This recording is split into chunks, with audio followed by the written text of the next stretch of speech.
भाग 9 बुद्ध के अंतिम दिन महापरिनिर्वाण। बुद्ध का जीवन एक प्रेरणा है, एक गूंजती हुई आवाज जो आज भी संसार को शांति, करुणा और आत्मज्ञान का मार्ग दिखाती है। परंतु हर जीवित प्राणी के जीवन में एक अंत होता है और स्वयं तथागत सिद्धार्थ गौतम बुद्ध भी इस नियम से परे नहीं थे। उनके अंतिम दिन, उनका अंतिम प्रवचन और अंततः कुशीनगर में प्राप्त महापरिनिर्वाण, यह सब कुछ अत्यंत मार्मिक, गहन और गूढ़ है। यह भाग न केवल उनके शरीर के अंत की कथा है, बल्कि उनके महान जीवन दर्शन का चरम भी है। बुद्ध जब कुशीनगर की ओर प्रस्थान कर रहे थे, तब वह पहले से जानते थे कि यह यात्रा उनके जीवन की अंतिम यात्रा होगी। वे वृद्ध हो चुके थे, शरीर क्षीण था, लेकिन चेतना पूर्ण रूप से जागृत और अविचल थी। उन्होंने अपने शिष्यों को कई स्थानों पर अंतिम शिक्षाएं दी। जब वे पावा पहुंचे, वहां उन्होंने मल्लों के एक स्वर्णकार चुंडा के यहाँ भोजन ग्रहण किया। वह भोजन ही उनके शरीर के लिए अंतिम भोज साबित हुआ। भोजन के पश्चात बुद्ध की तबीयत अचानक बिगड़ गई। उन्होंने असहनीय पीड़ा का अनुभव किया, परंतु चेहरे पर कोई शिकन नहीं थी। उनके शब्दों में अभी भी वही गहराई, वही शांति थी। उन्होंने चुंडा को दोष मुक्त करते हुए कहा, चुंडा, तुमने मुझे अंतिम भोजन कराया है। तुम्हारा पुण्य बहुत बड़ा है। तुम्हारा कार्य धर्म के लिए अत्यंत महत्वपूर्ण रहा है। क्या यह किसी साधारण मानव की बात हो सकती है? नहीं, यह वही कह सकता है जिसने जीवन की सबसे गहन सच्चाई को जिया हो। इसके बाद बुद्ध कुशीनगर की ओर बढ़े।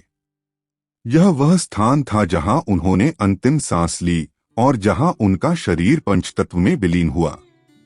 जब वे कुशीनगर पहुंचे, उन्होंने शिष्यों से कहा, यह वही भूमि है जहां बुद्ध का महापरिनिर्वाण होगा। उन्होंने अपने शिष्य आनंद से कहा कि वे वृक्षों के बीच मल्लों के सालवनों में उनके लिए आसन तैयार करें। वह स्थान था हिरण्यवती नदी के किनारे का शांत वन। वहां 4 साल वृक्षों के मध्य बुद्ध ने दाहिनी करवट लेटकर सिंह शयन किया, एक मुद्रा जो आत्म प्रत्यय और निडरता की प्रतीक थी। उन्होंने आनंद को बुलाया और अपने अंतिम उपदेशों के रूप में संपूर्ण संघ के लिए अंतिम शब्द कहे, देखो भिक्षुओं, यह मेरा अंतिम संदेश है। सब सांसारिक वस्तुएं नश्वर हैं। सजग रहो, पूर्ण जागरूकता के साथ जीवन व्यतीत करो। यह अंतिम वाक्य मानो युगों तक गूंजता रहा, अप दीपो भव, अर्थात स्वयं दीपक बनो। यह संदेश उस युग के लिए नहीं था मात्र, बल्कि समस्त मानवता के लिए था, हर काल, हर युग, हर पीढ़ी के लिए। उनकी इस शिक्षा ने मानवता को बताया कि मुक्ति किसी बाहरी देवता या चमत्कार से नहीं, बल्कि भीतर की ज्योति से मिलती है। जब तक हम स्वयं को नहीं पहचानते, तब तक कोई भी हमें शांति नहीं दे सकता। बुद्ध के इस अंतिम उपदेश ने उनके संपूर्ण जीवन दर्शन को एक ही वाक्य में समेट दिया। उनके शिष्यों का हृदय अश्रुपूरित था। आनंद, जो जीवन भर बुद्ध की सेवा में समर्पित रहा, अब असहाय खड़ा था। उसने कहा, भगवन, जब आप नहीं होंगे तब हम क्या करेंगे? बुद्ध मुस्कुराए, आंखों में करुणा की गहराई थी। उन्होंने कहा, आनंद, क्या मैंने तुम्हें सत्य का मार्ग नहीं दिखाया? जब तक तुम उस मार्ग पर चलते रहोगे, तब तक मैं तुम्हारे साथ हूं। क्या यह कोई विदाई थी? नहीं, यह तो आत्मा की मुक्ति का उत्सव था। बुद्ध का महापरिनिर्वाण केवल एक शरीर का अंत नहीं था, यह उनके जीवन कार्य की पूर्णता थी, मोक्ष की अंतिम अवस्था। वह अवस्था जहां कोई जन्म नहीं, कोई मृत्यु नहीं, केवल शांति है, निर्वाण। जब बुद्ध ने अपनी अंतिम सांस ली, तब सारा वन मौन हो गया। ऐसा प्रतीत हुआ जैसे प्रकृति भी स्तब्ध हो गई हो।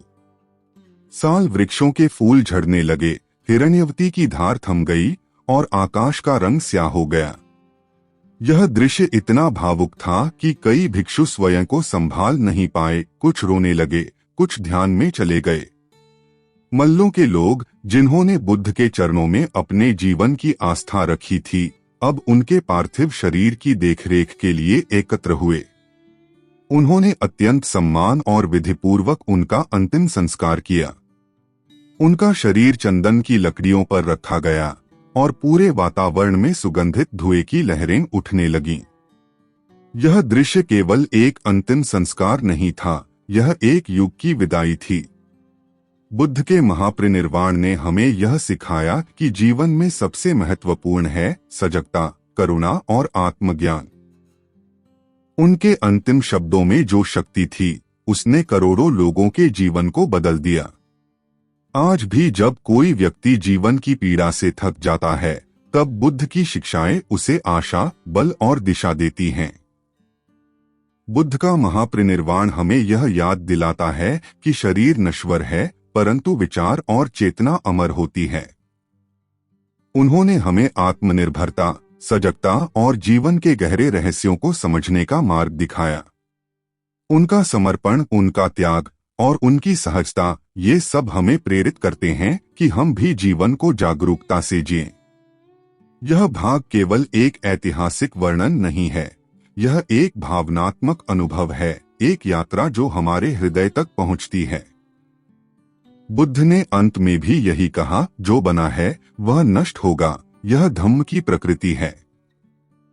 जागो, ध्यान रखो, सजग रहो। कुशीनगर में दिया गया उनका अंतिम प्रवचन, उनकी अंतिम दृष्टि और अंतिम श्वास, ये सब कुछ एक दिव्य परंपरा का आरंभ था, न कि अंत। आज जब हम बुद्ध के इस महापरिनिर्वाण की स्मृति में यह वीडियो देख रहे हैं, तब हमारा कर्तव्य है कि हम उनकी शिक्षाओं को न केवल सुने, बल्कि जिएं। यही सच्ची श्रद्धांजलि होगी, स्वयं दीपक बनना और दूसरों के अंधकार को भी रोशन करना। बुद्ध अमर हैं, उनके विचारों में, उनके शब्दों में और हर उस हृदय में जो सच्चाई की राह पर चलने को तत्पर है।